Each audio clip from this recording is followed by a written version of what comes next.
Keep the same energy, the same energy, keep the same energy, the same energy, keep the same energy, the same energy, keep the same energy, the same energy, keep the same energy, the same energy, keep the same energy, the same energy, keep the same energy, the same energy.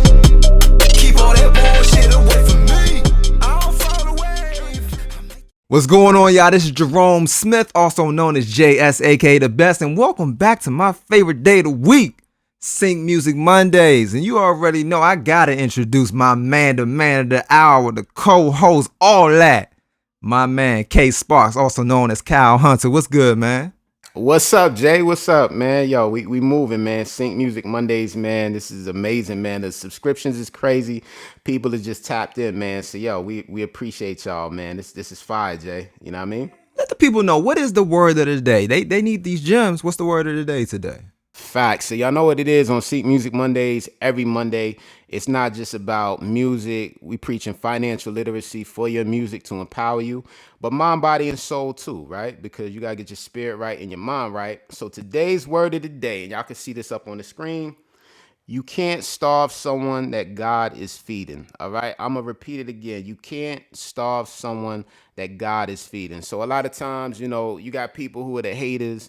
As a musician, you'll encounter that in life. It's like they'll ask you, how's the music going? But they really don't give a damn, or there's a little shade beneath that. Or, you still doing that? You still doing music, right? So it's a lot of shade out there. A lot of people that might not necessarily believe in your dream until it takes off, right? But there's a saying like, people closest to the sun get blinded by it. So they can't see your talents. They can't see your gifts, nor can they appreciate them because they're so close to you, right? But they can't starve someone that God is feeding. If you have a vision, you have a goal, you have ambition, God gave you that gift and that talent for a reason. So never mind the people that are haters, that are detractors, they beneath you. All right. People talk behind your back because they're already behind you. You heard? So that's what it is, man. And that is the word of the day. I love it. That's what I'm talking about. And, I got nothing but love for you. But today, man, it's a little bit different. We got our very first guest, man. I'm excited about this because, he's a hip hop artist. He's a songwriter, music business educator.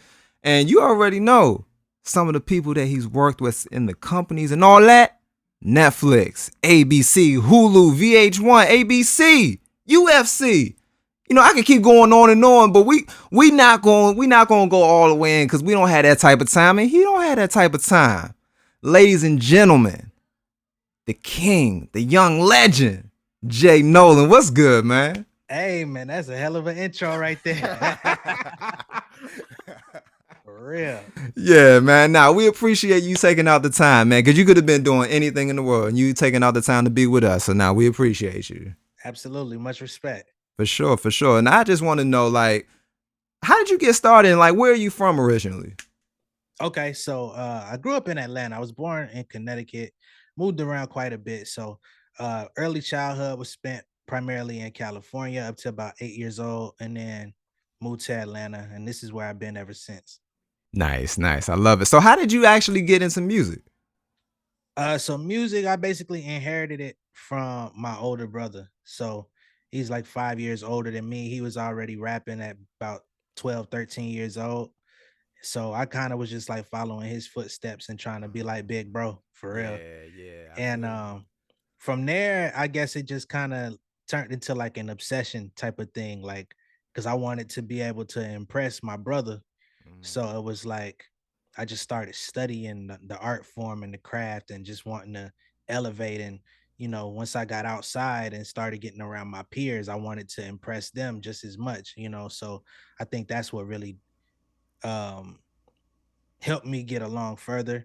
Yeah. It's just like being in that communal space. Like we always challenged each other. Like I formed my little crew called Manifest in high school. And we all used to come back to school every day. Like if you didn't have a rhyme that you wrote like last night, like it was like, what you been doing? You know what I mean? So that's kind of how everything evolved. And I just kind of took that mantra and held it within myself as like life progressed and everybody went their separate ways. Like I stuck with it.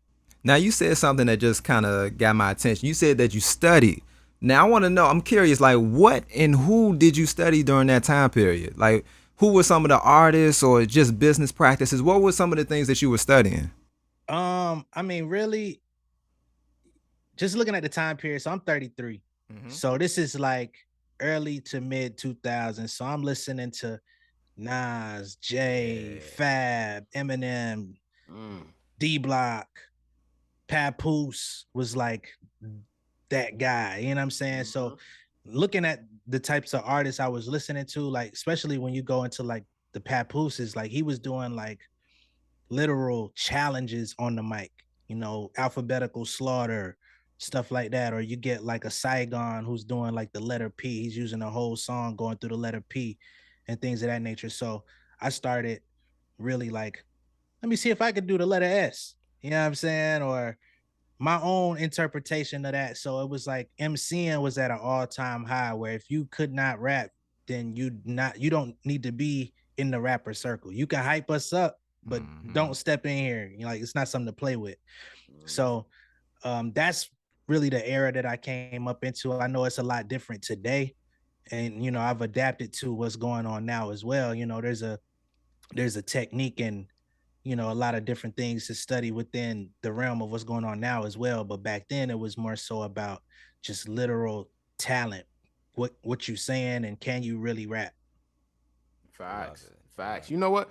I wanted to ask you that too, man. Like, because when you said transitioning to the landscape today, Mhm. so as far as your musicality, because it's interesting, man. I remember like when the internet era was booming, right? So we talking about like '07. I remember seeing your name too. You know what I'm saying? Like Likewise. yeah, there was a couple of us that was just killing it. You know what I mean? Like I remember my man Cuddy, of course, Cuddy blew up, but it's like, him, Wale.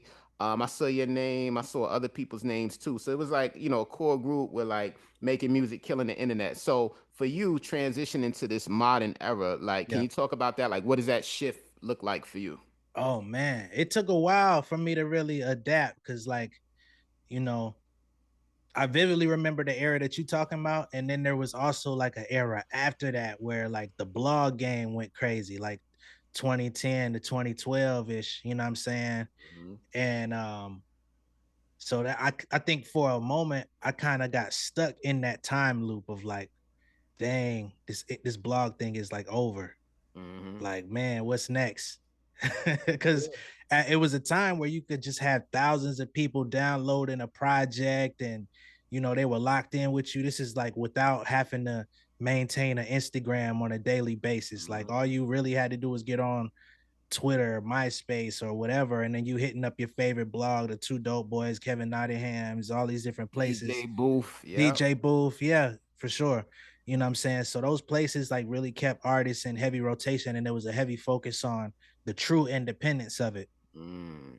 And once I saw that like changing, it was very complicated for me for a minute to like figure out what was next. But the thing that helped me figure out what was next was inadvertently I got introduced to the whole sync thing, but we'll get to that in a minute.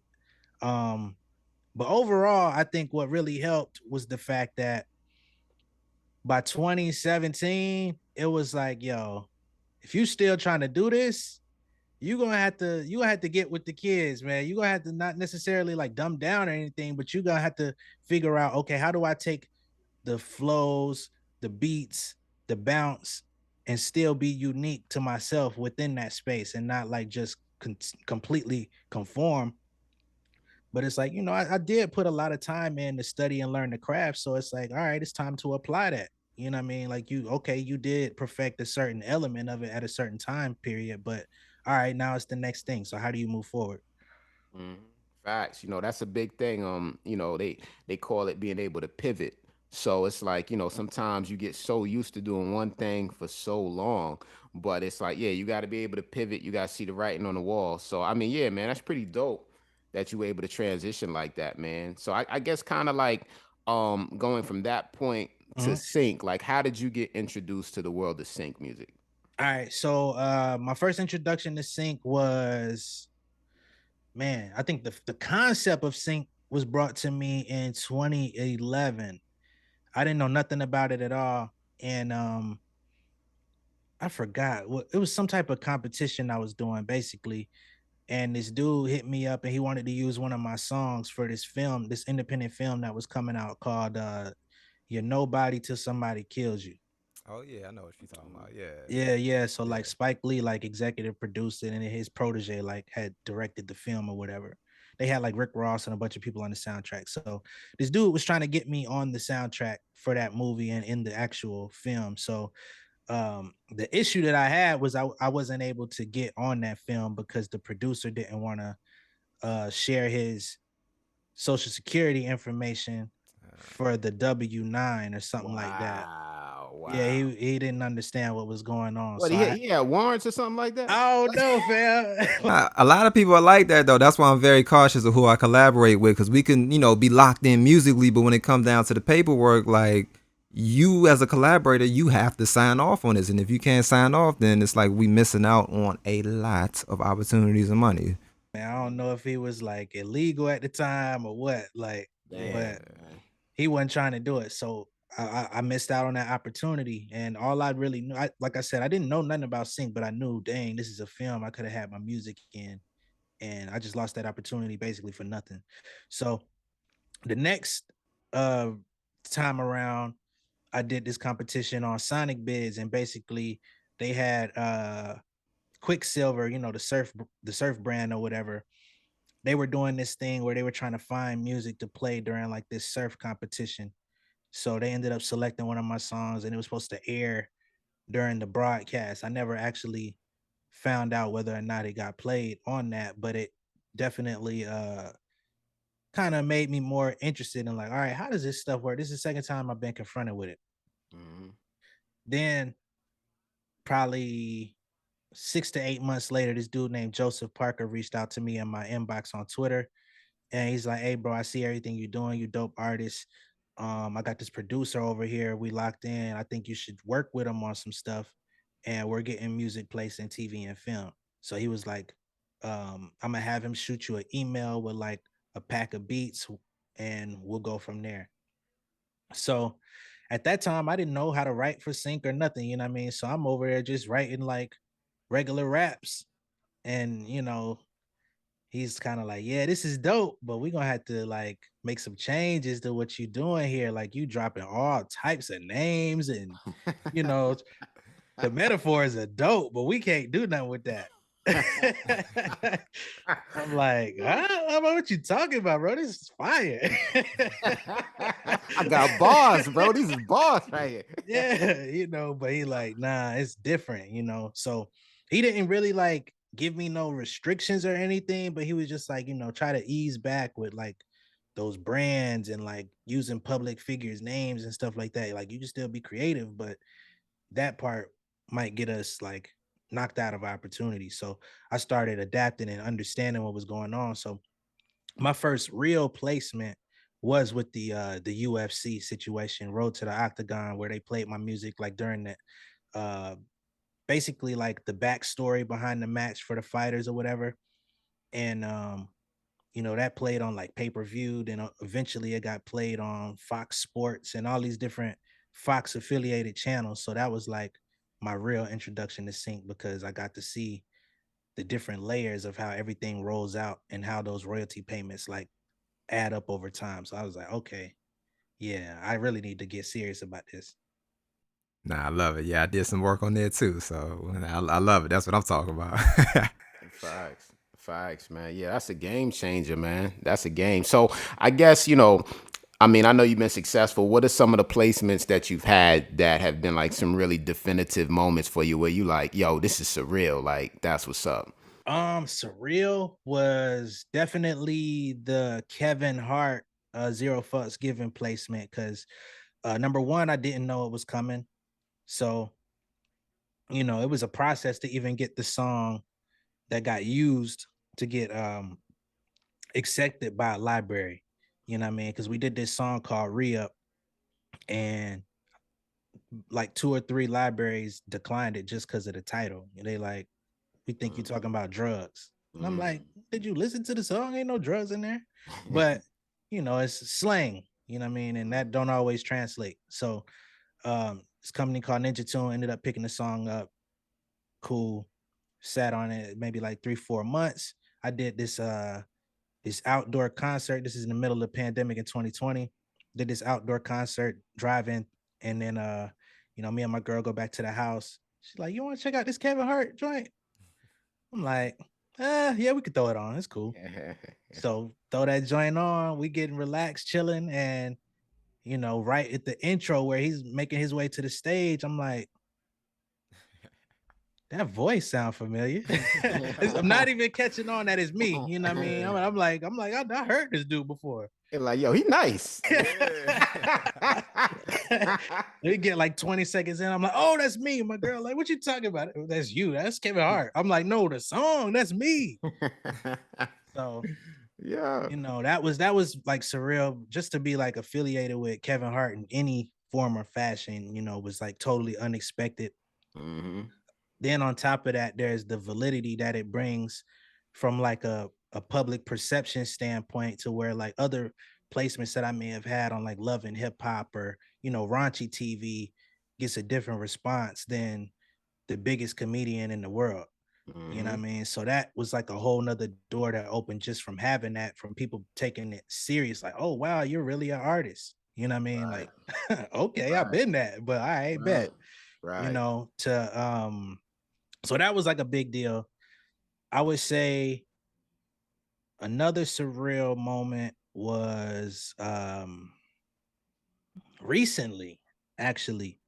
So during the US Open with the tennis and everything, I actually had a song that was placed right before Venus and Serena's like final doubles match, and they had like Questlove narrating this whole thing over the track. So it was a dope situation because it's the US Open, it's Venus and Serena, it's their last time playing together, like in a real match. And then you got Questlove narrating it at the same time. Like, so if you're really in the culture and revere these people the way they should, it's like, all right, that's dope. You Yeah. know. So that was definitely one. Um, and I think the other one that really kind of took me by surprise was I did this brief where they was kind of like looking for a Lil Wayne replacement type of thing, but I didn't really know where it was going. So I ended up doing, it was kind of like a Lil Wayne uproar replacement. So we did the track, whatever, whatever. And, initially we were working with Sky TV over in London to do this. So I'm like, all right, I don't even know what Sky TV is really, you know what I mean? But I'm guessing like, okay, that's kind of like the Comcast of the UK. Mm-hmm. So cool, we do that. By the time it actually rolls out, it's really a Comcast commercial. You know what I'm saying? So I'm like, hey, yo, like I grew up with Comcast.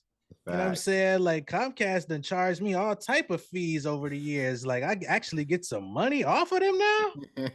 Bet. Fact. So I would say those are like the main ones that really like meant the most to me. Every placement means a lot, just to be able to have the opportunity and to be paid to make music, especially for something that for a long time I wasn't really being paid, especially not properly or fairly, you know what I mean? So it's like getting to this point is just an extreme blessing. Definitely, man. That's a big fact, man. I think that's the key thing about sync too. It's like when people look at in terms of how the streaming system can be so predatory on artists, right? It's like how many streams it actually takes just to make $1. It's insane. So, to actually be able to monetize your music price to scale with sync is insane. Like, we just did an episode where we talked about the different types of payouts that you can get, and it's no comparison. Like sync is definitely an outlet that changes lives, and it helps artists sustain a living. Like, you get a check for 10 bands, 15 bands. Sometimes I had one for like 25 bands where it's like at one shot, and then you're getting streaming on top of that, and that's cool. But you're getting that payout on the front end and the back end. I mean, that's amazing, man. So it's definitely changing lives, man. If you could drop some gems for like some artists, because we got a lot of artists that listen to us. and they want to get into sync. They're not really sure how. What are some gems that you can provide to those artists, like in terms of that, you know? When it comes to sync, I think one of the ways that I try to demystify it is by telling artists to get familiar with basic music publishing principles. You know what I'm saying? Because at the end of the day, it is TV and film, but the backbone of it is publishing. You know what I'm saying? So you got to make sure that number one, you got your ducks in a row as far as the music you're even using. A lot of people come to me, when I talk about sync, and they're coming to me with beats they're finding online on YouTube and stuff like that. And I'm like, bro, you already shot yourself in the foot. Like, I can't even really talk to you much further than this about that, because if you don't have the exclusive license, which who's gonna pay for that? You're gonna pay 2,500 for a beat before you even put it out. It makes no sense. So you got to have that in order. You got to have like your songwriter splits. Like, you actually got to talk to people about what the splits are going to be. You can't just assume what it's worth based on your perception. Like, oh, I'm making a song, so I'm gonna take 80% because it's my song. You know what I mean? Like, you got to talk to people and let them know what you're trying to do. Mm-hmm. And get it in writing and an agreement. You know what I'm saying? So those are things that you got to do. Then, as far as like um, a lot of people want to jump in and reach out to music supervisors or whatever the case may be. And it's like, okay, do you know how to properly write an email? You know what I'm saying? You can't just approach people like they're your friends and be like, hey, what's up? You know what I mean? Or things like that. Like simple things. Like, I guess they call those like the soft skills, right? Um, being able to uh knowing where to have your music, like this whole disco thing is like the new spot where everybody's putting their music and sending it out. Like, if you're still using SoundCloud, like, that's all right, but the standard at this point is disco. Like, but how do you find that stuff out? Nobody's really talking about it.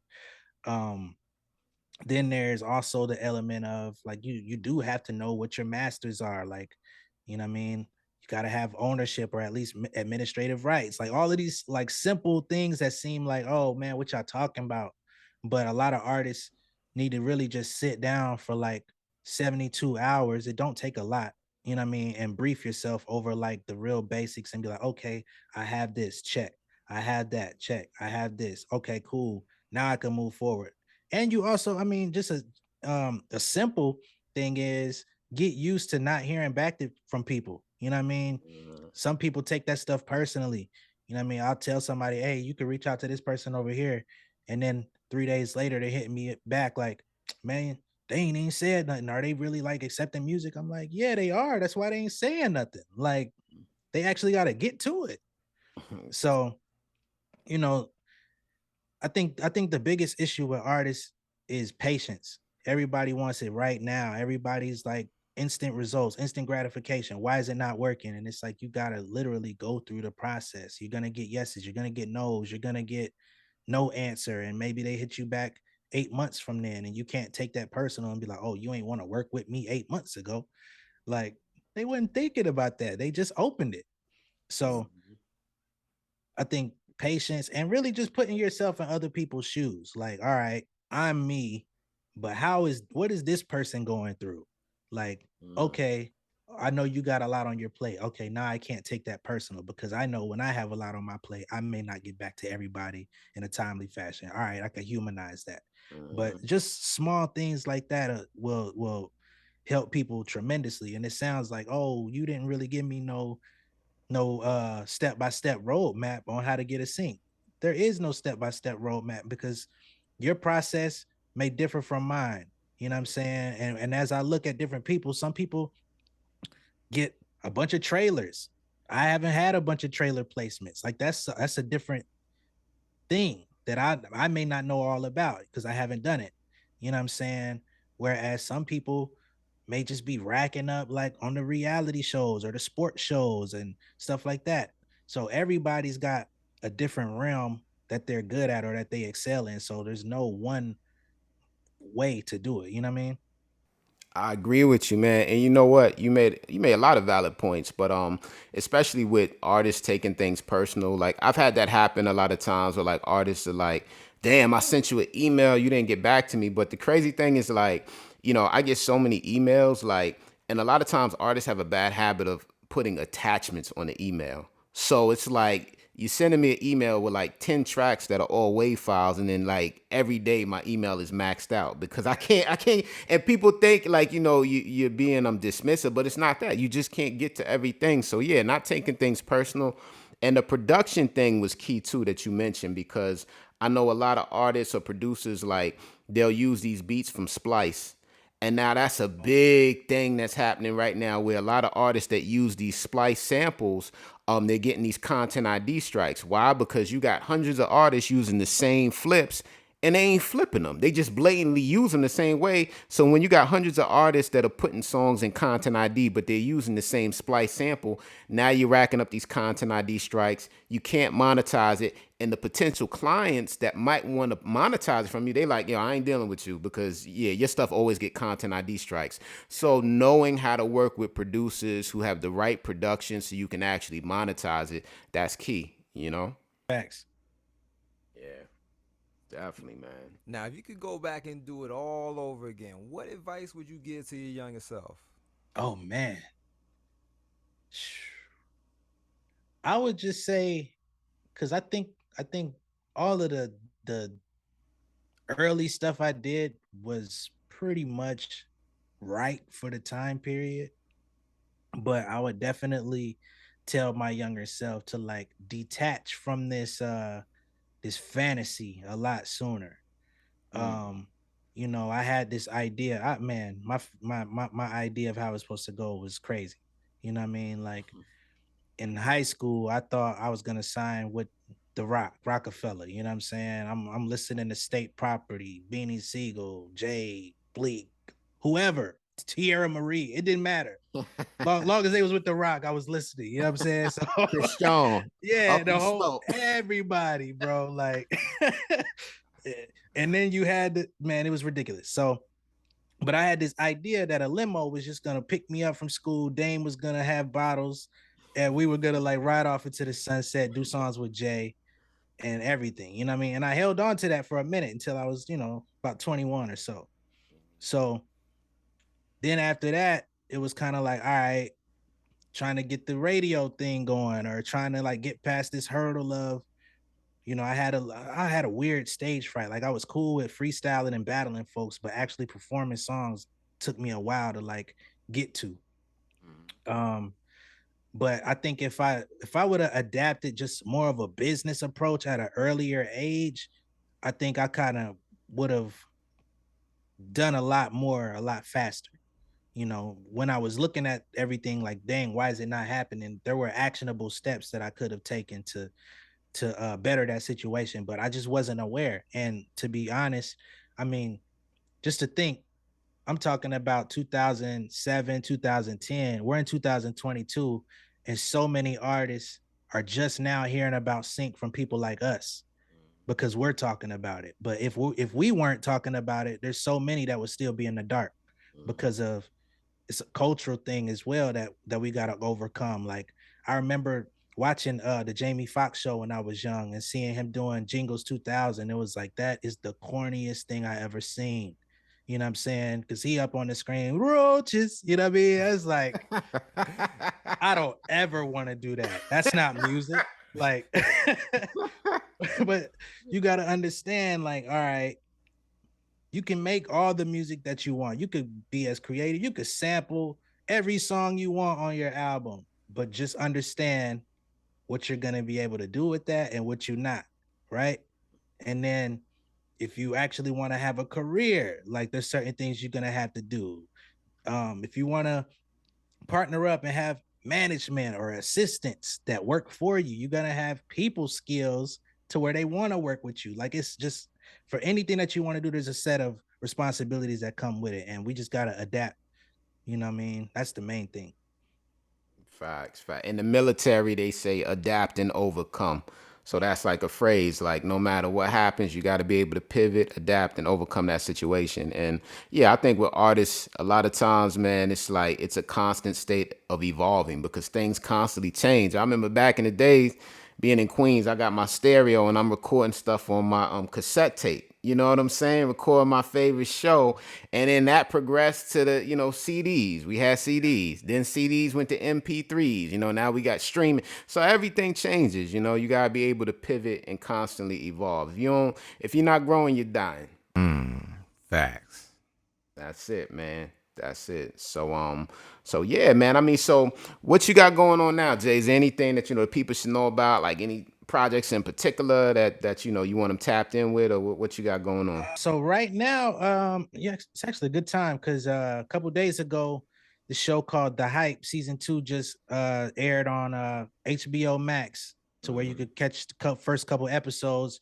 Episode 1 and 2, I got a couple songs on there. A song called "Getting to the Money" that I wrote for an artist by the name of London Elixir, and then episode 2, um, I actually got a song called "Work" that's produced by London Elixir on there as well. So I would just say get tapped in with The Hype season 2, and later on in the season we got another placement on there as well.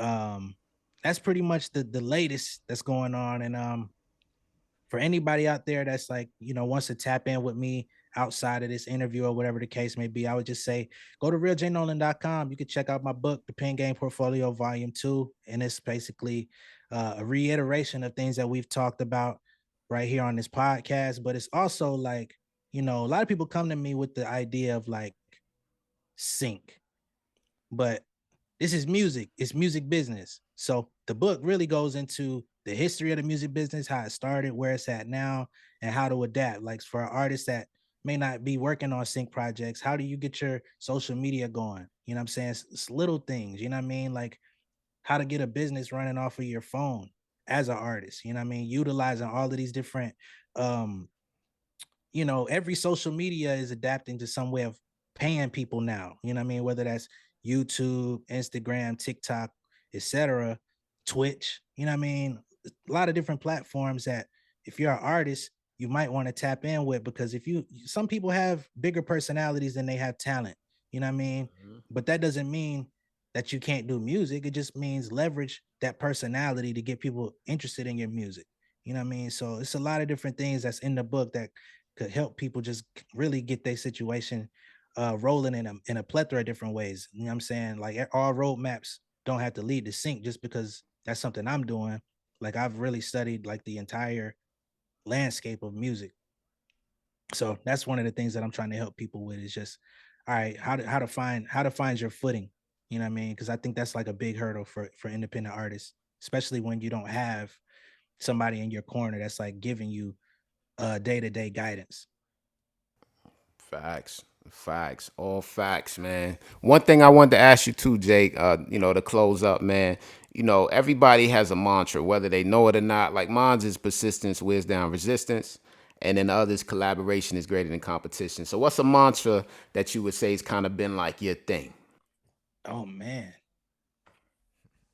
I don't know if I have one. Like I probably do, but I just can't think of it off the top of my head right now. I think more than anything, man, my life is just a never stop learning type of experience, man. Like no matter how abreast you think you are on a subject, there's always more layers to peel back. No matter what your issue is, like there's always a solution, or there's always some form of answer. Even at your most confused, or you might be like, God, I'm just throwing my hands up, I don't know what to do. You know what I mean? Like you could be sitting there for 20 minutes, take a nap, wake up, and the answer may just hit you. You know what I mean?